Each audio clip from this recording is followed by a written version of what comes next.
This is a story about taking a chance, having a shot at wealth and success, something at the heart of what many consider the American dream, and something built into the very foundation of Las Vegas, Sin City, which for over a century has drawn visitors from all walks of life.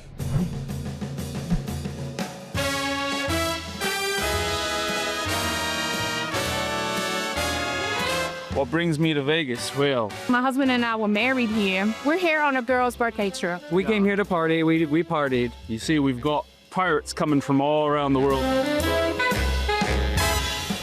Beneath the bright lights and the constant buzz of the Strip, the city itself is taking a chance at reinvention as signs of slowdown in its core business start to surface.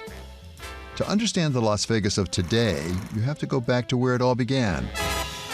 And few have followed that story like screenwriter and journalist Nick Pileggi. After the Second World War, with the air conditioning, allowing these places to remain open 12 months a year, and aviation advancing, it changed the whole economy of going to Las Vegas, and it allowed people to begin to invest money. It was the only place in America where you could gamble legally.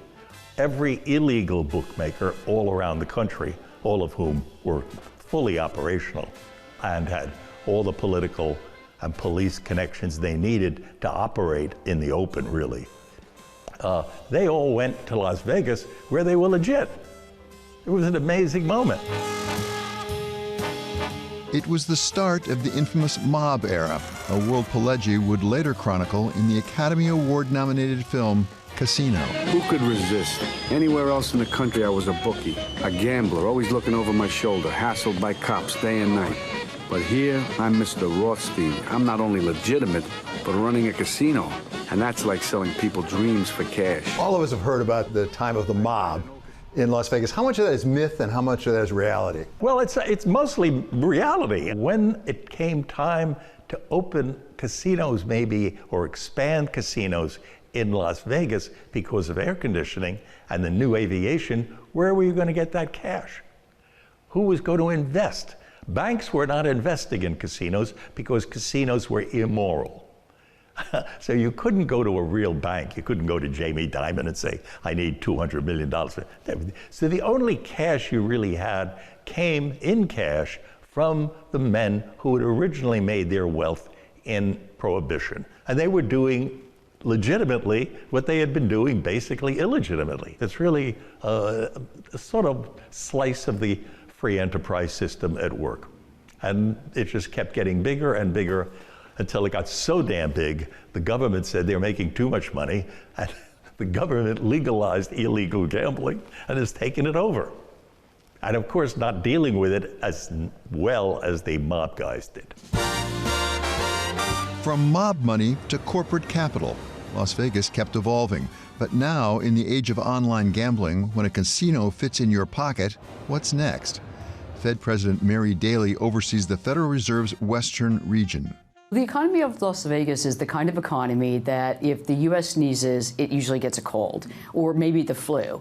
And so we're seeing some of the things that are playing out in the U.S. economy play out here in Vegas. I think that the Vegas residents are a little worried about that, but Vegas reinvents itself regularly, so they're not depressed. At the center of Las Vegas's latest reinvention is entertainment, and one of the biggest players is the Tao Group, a hospitality and entertainment company known for operating restaurants and nightclubs. Jason Strauss is the group's co-founder. You didn't start in Las Vegas. No, we started in New York City. Our first two venues was Tao Restaurant in Midtown and Marquee Nightclub, which I'm proud to say 21 years later is the longest running nightclub in New York City history. And we have one here in Las Vegas. Why did you pick Las Vegas? Because we mostly think about Las Vegas for gambling. Well, back then we saw a small inkling of nightlife and the need for stylized dining. It was just starting. There was a lot of celebrity chefs back then, and nightlife was maybe one or two nightclubs on the Strip, but we saw a real need for it. And frankly, we were right. We hit it right on the nose. The timing was amazing. This is going back 21 years. We opened with the first restaurant and nightclub combination together. We were the first really to merge and marry those two concepts. And within the first year, we were the highest grossing restaurant in the United States. So we had a lot of success with that. Tell us about the evolution. I mean, how fast did it happen? How big has it got?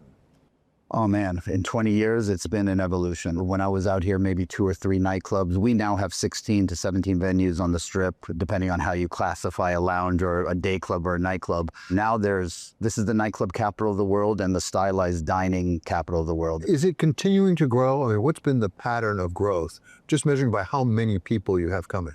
Well, yeah, it has continued to grow. We're dealing with a particular segment. We say premium segment that's really looking for experiential. I mean, this nightclub that we're in right now, Omnia, is the highest grossing nightclub in the country. And we have hit our best number every year for the last 3 years here at Omnia. So this is a really good indication of where things are and where it's going. When you say best number, is that both in total revenue and in revenue per customer? Gross net sales. Gross net sales. Gross net sales. And you measure also how much revenue you get per customer?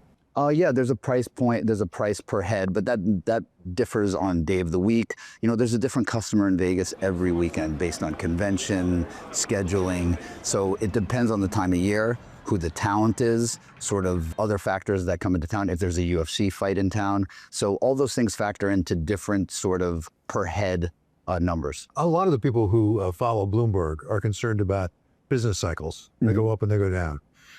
Are you vulnerable to business cycles, or are you outside of business cycles? You know, I think we live in a particular demo of premium where people have disposable income for experiential. So I think we're insulated a bit. But listen, Vegas as a whole is extremely elastic. Vegas isn't going anywhere. Look at this. And now Tao is doubling down, I get it. Yeah, that's pretty nice. making its biggest bet yet with its newest venture, Omnia Day Club, set to open later this month. 46,000 square feet of cabanas, day beds, pools, and up on that platform up there is our Omnia Sky Deck. Day clubs have become one of the biggest entertainment formats in Las Vegas. Daytime party venues that combine elements of the city's famous nightlife scene with its pool culture, featuring DJs, cabanas, and high-energy crowds. But even as Las Vegas leans further into entertainment, the signs of softening demand are hard to ignore. Visitor numbers are down 7% in 2025, the sharpest annual decline outside the pandemic. There are reports of some softness in occupancy and things like that.